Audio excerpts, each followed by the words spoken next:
Welcome to INN's Student. INN Student is a platform for law students to come here and deliver a lecture on the topic of their choice. Today we have with us law student Sanika Haldankar. She is going to speak on Retributive versus Reformative theory of punishment. She is from KES Shri Jayantilal H Patel College of Law.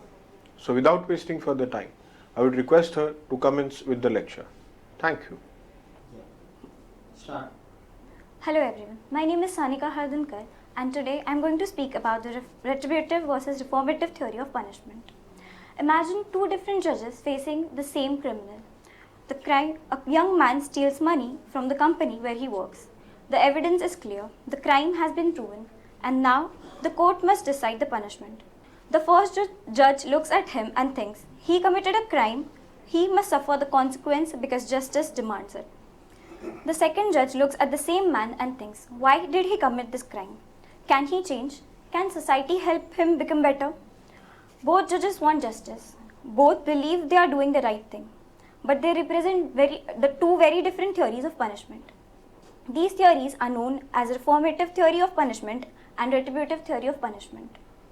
And the debate between these two theories is one of the most important discussions in criminal law. To understand this debate, we must understand the idea of punishment first. When a crime happens, something more than just a legal rule is broken. Someone's property, safety, dignity, or life may have been harmed. Society therefore expects the law to respond. Punishment is the way society responds to crime and shows that actions are not acceptable in societies. But the real question is not simply whether punishment should exist. The real question is why we punish. One answer to this question is given by retributive theory of punishment. Retributive is one of the most oldest ideas in criminal law. Its basic principle is straightforward. When someone commits a crime, they deserve to be punished because they have done something morally wrong. The punishment is not about preventing the future crimes or reforming the offender. Instead, it is about justice itself. The offender must face consequences because they have violated the law and harmed others.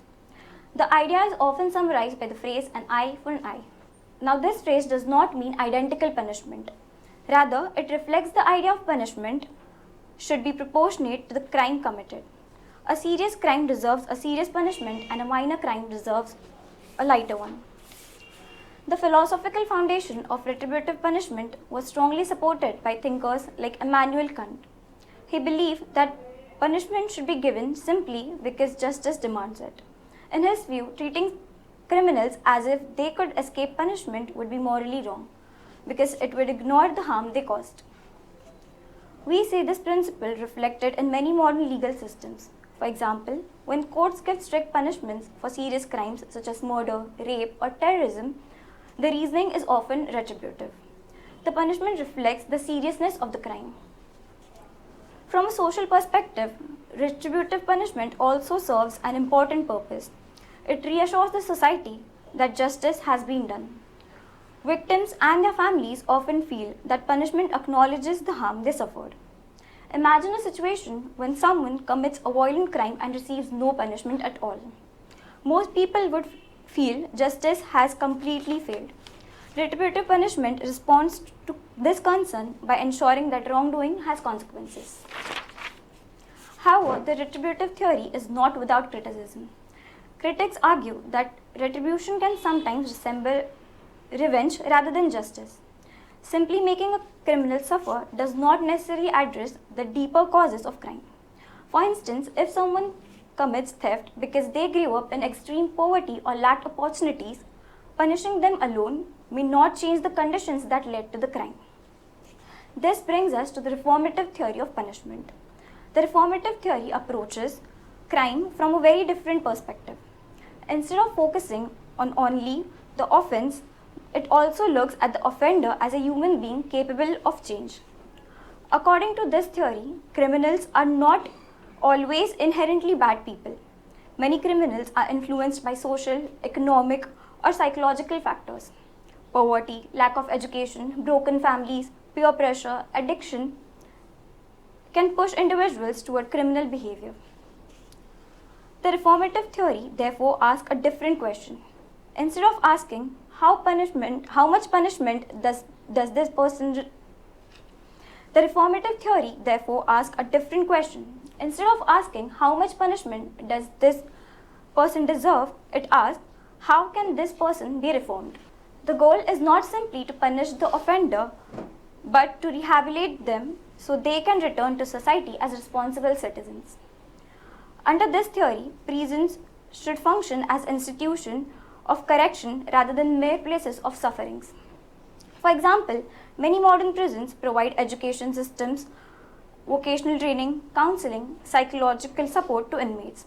Prisoners may learn skills such as carpentry, tailoring, computer work, or other trades that help them build a life after release. The logic behind this approach is practical as well as humane.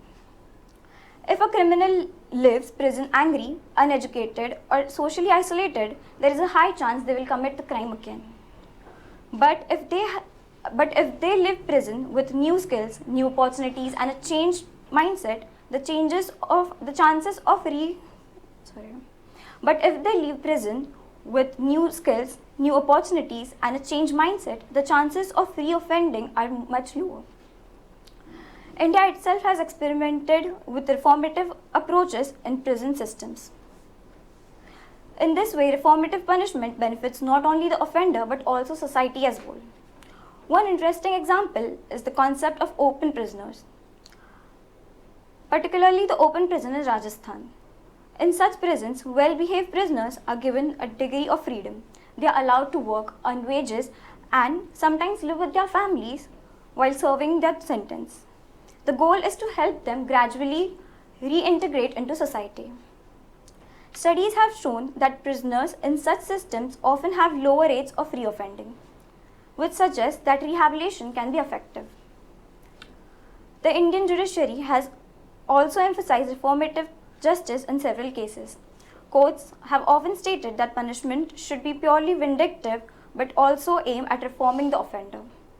However, the reformative theory also faces criticism. Some people argue that focusing too much on rehabilitation may undermine the seriousness of crime. Victims may feel that the offender is being treated too leniently, especially in cases involving severe harm.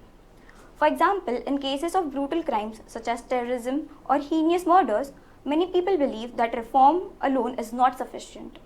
They argue that strong punishment is necessary to reflect the gravity of the offense and to deter others from committing the similar crimes. Because of these competing perspectives, most modern legal systems do not rely entirely on one theory. Instead, they attempt to balance different approaches to punishment.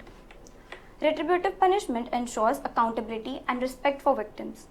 Reformative punishment recognizes the potential for human change and focuses on reducing the crime.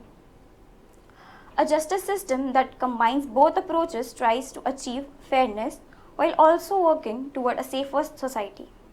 Ultimately, the debate between retributive and reformative punishment forces us to confront a deeper philosophical question. When someone commits a crime, should society see them only as wrongdoer who must be punished? Or should society see them as human beings capable of learning from their mistakes? Perhaps the answer lies somewhere between these two views. Justice requires that people are held responsible for their actions. At the same time, a human society must recognize that individuals can grow, learn, and transform. Because the ultimate purpose of criminal law is not to punish the wrongdoing, but also to create a society where crime becomes less likely and justice becomes more meaningful. And the balance between punishment and reform continues to shape the evolution of criminal justice even today. Thank you. Sanika, thank you very much, because there is always a conflict that whether a person should be punished or reformation should be done. I think that is why in our new laws of criminal laws that community service concept has been introduced, which previously is not there in IPC. Today it has come. And even in Maharashtra at Atpadi at Sangli, you have an open jail where the prisoner, convicted prisoner for life, lives with his family. He lives with his family. And typically वो बार नहीं है, बड़े gate नहीं, he works, earns wages, but every evening 7 o'clock he is back to the jail. So anyway, thank you for touching a nice topic. A small token from Hammurabi to you.